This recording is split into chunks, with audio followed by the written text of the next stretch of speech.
Three rockets were selected to accomplish Project Mercury's mission: the Little Joe, the Redstone, and the Atlas. The mission: put a manned spacecraft into a controlled Earth orbit to investigate man's capabilities in space. From October 1959 to April 1961, 7 flights using the Little Joe rocket demonstrated the reliability of the escape system. In 2 of the flights, small rhesus monkeys easily withstood the G loads incurred during spacecraft booster separation. Very important practice of recovery procedures was gained with the Little Joe flights. A series of flight tests were conducted using the Redstone Launch Vehicle. Operational reliability of onboard spacecraft systems was confirmed in space. Piloted suborbital flights verified that man could perform constructive tasks during relatively brief space flight. After successful flight tests, the spacecraft was qualified in space. The Redstone flights had paved the way for orbital missions. The liquid fuel-powered Atlas, capable of 360,000 pounds of thrust, would boost the craft into orbital flights that would be monitored by the 18 tracking stations encircling the globe. Thus, the Atlas would fulfill the goal of Project Mercury, but not without preliminary research and development using the Little Joe and the Redstone launch vehicles. This is the story of one phase of Project Mercury. This vital phase of free man's efforts to put man in space, completed on July 21st, 1961, was the Mercury-Redstone Flight Program. At the Marshall Space Flight Center in Huntsville, Alabama, the military Redstone rocket underwent several modifications. The tank section was elongated approximately 6 feet, increasing the fuel and liquid oxygen capacity. This elongation added some 20 seconds of powered flight. The A7 engine, developed for the Redstone by North American Aviation's Rocketdyne division, increased the thrust level to 78,000 pounds.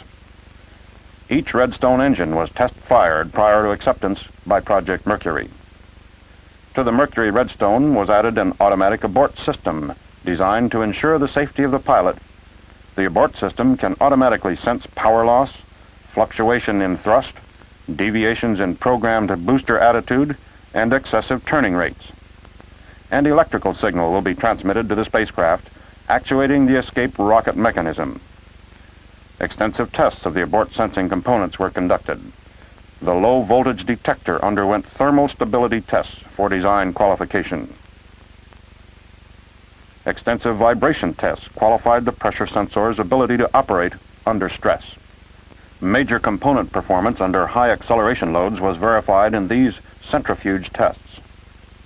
This rock and roll test simulates all phases of environmental stress, including vibration, cooling, heating, and loads. This device checked the system's ability to operate on demand and ensured design capability against accidental activation. Separation tests were conducted with the Marmon clamp ring. The clamp would hold the Mercury spacecraft to the booster's adapter section in powered flight. The explosive squibs were designed to release the spacecraft from the booster and keep the separated parts from colliding in free flight. As production neared completion, complete systems integration had been concluded. The boosters were moved to the paint shop for final dressing. Simultaneously, Mercury spacecraft were under production at McDonnell Aircraft. Here in the St. Louis plant, Mercury quality control white room conditions are met with absolute cleanliness. Each system undergoes individual component testing. Then the systems are assembled, checked, and integrated into the spacecraft, and then tested again. Inside the spacecraft is the instrument panel, which shows the pilot the status of the various systems during the flight. Control mechanisms are also located on the panel. Anytime prior to tower jettison, the astronaut, the abort sensor, or ground control can activate the escape system. The solid-fueled rocket develops 58,500 pounds of thrust and can pull the spacecraft safely away from the booster in seconds. After evaluation of all test objectives, the spacecraft was transported to Huntsville for its first mating with the modified Redstone launch vehicle. Each Redstone configuration destined for a Mercury mission was static tested prior to delivery. A detailed measuring program gave assurance of engine performance. Noise measurements were also made. Complete dynamic structural response in the elongated tank and adapter ring areas were evaluated. The first Redstone to be used on the scheduled Mercury-Redstone 1 flight arrived at Cape Canaveral several weeks before the launch date and moved to Hangar D, where complete systems tests were conducted. After removal of the protective canvas cover, weight and balance tests and visual checks were conducted by NASA technicians and engineers. With structural and dynamic checks completed, the booster was moved to the launch pad and carefully erected. Once erected, complete systems tests were conducted. Simulated flights from liftoff to engine cutoff were run electronically. Production spacecraft number 2, scheduled for the first unmanned ballistic flight test, was undergoing complete disassembly and extensive examination in Hangar S. The environmental control systems, the automatic stabilization and control system, the communications equipment, and various electronic systems are thoroughly checked. At the launch pad, final instrumentation checkouts were conducted on the Redstone. With all individual systems tested and checked as thoroughly as man can effect, the spacecraft was moved to the launch compound to be mated with its booster. The vital safety device, the escape tower, was placed into position. After this phase of mating had been completed, Mercury missions are simulated with test devices. The abort sensor's ability to signal ignition of the escape tower motor is checked. The countdown for the MR1 mission started on November 19. Mercury-Redstone countdowns are separated into 2 parts. This procedure reduces personnel fatigue. Hydrogen peroxide fueling of the spacecraft's attitude control system completes the first day's countdown. Launch vehicle countdown is conducted from the blockhouse. Each system's operational function is checked, and its readiness is verified. In the Mercury Control Center near the launch area, the operations director manages the operation as the launch nears.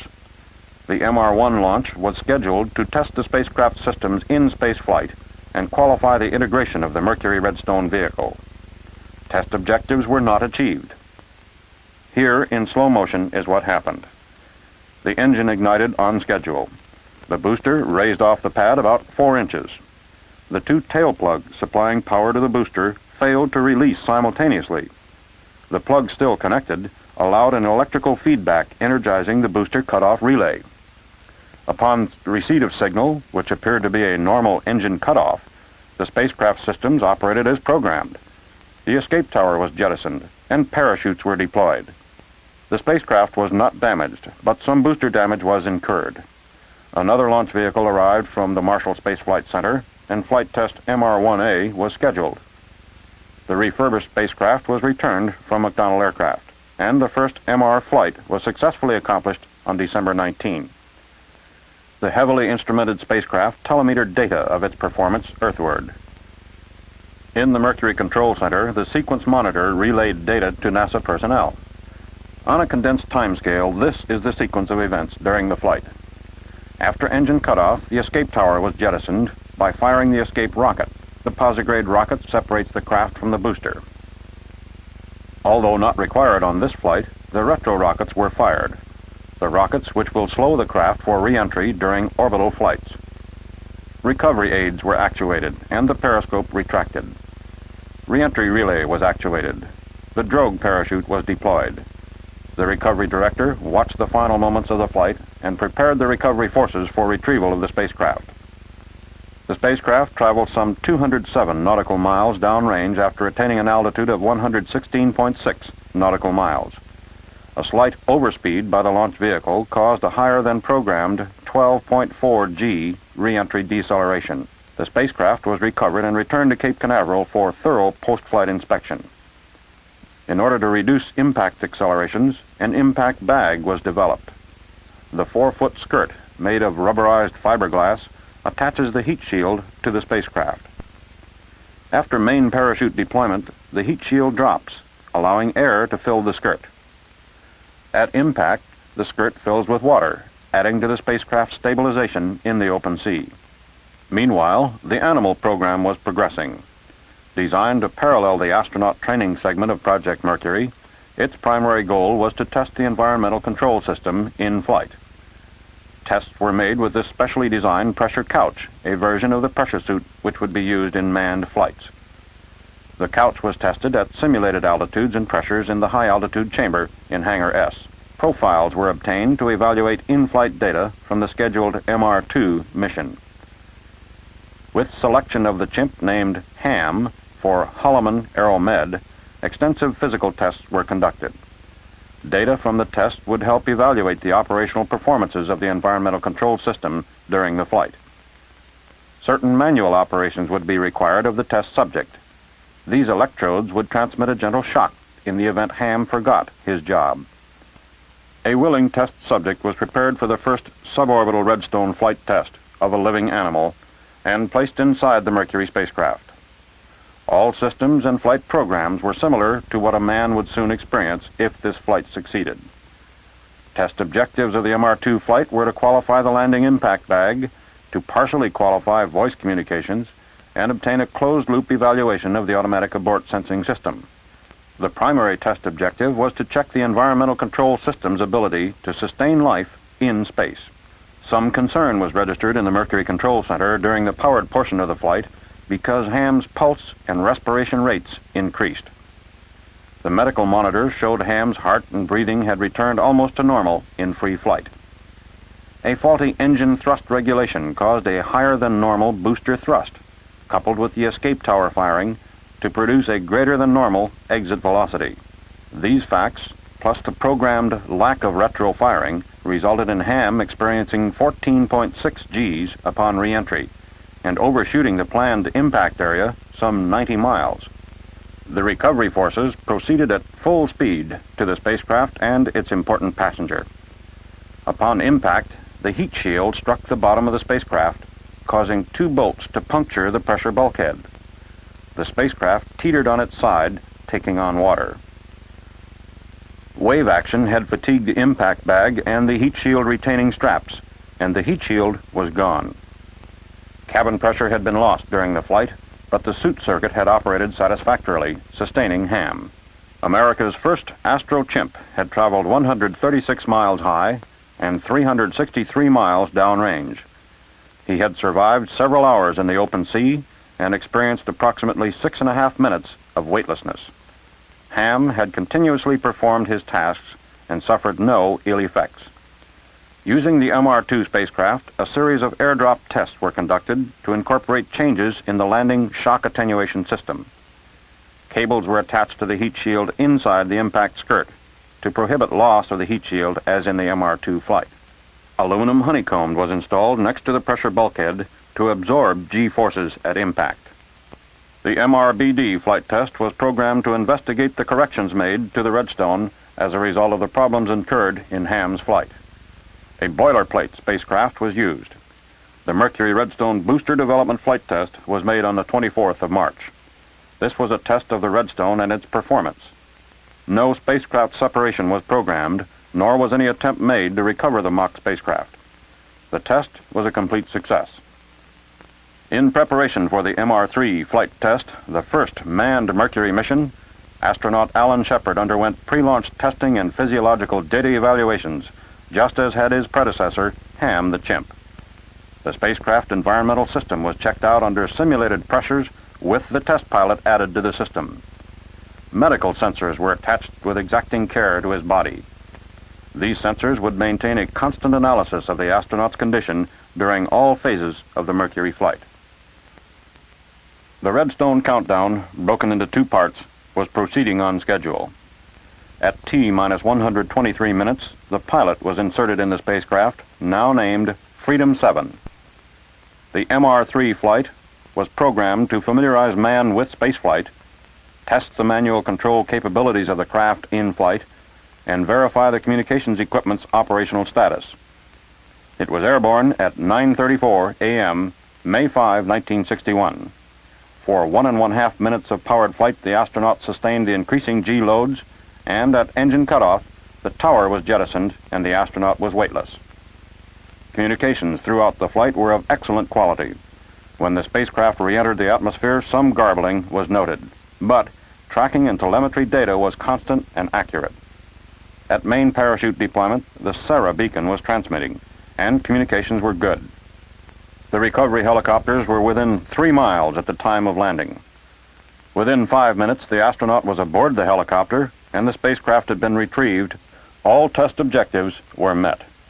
The spacecraft and its pilot had traveled 263 miles downrange, been weightless for approximately 5 minutes, and had reached an altitude of 101 nautical miles.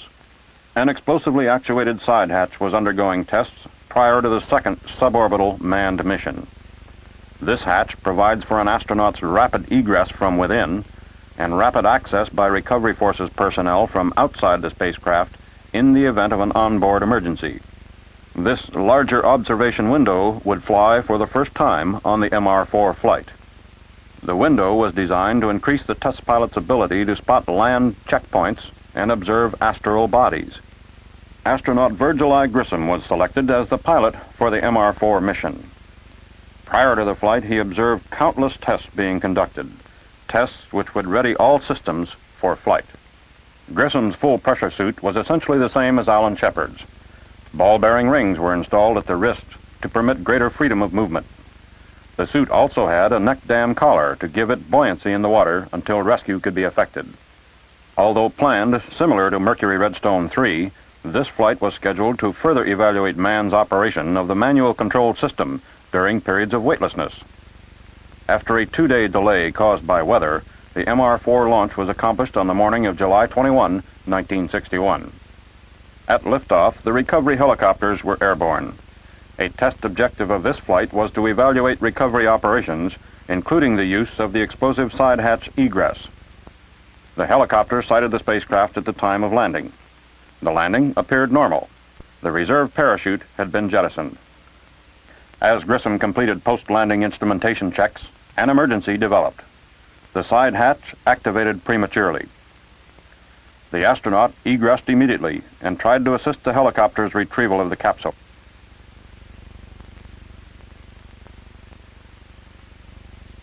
The second helicopter moved over to pick up the test pilot.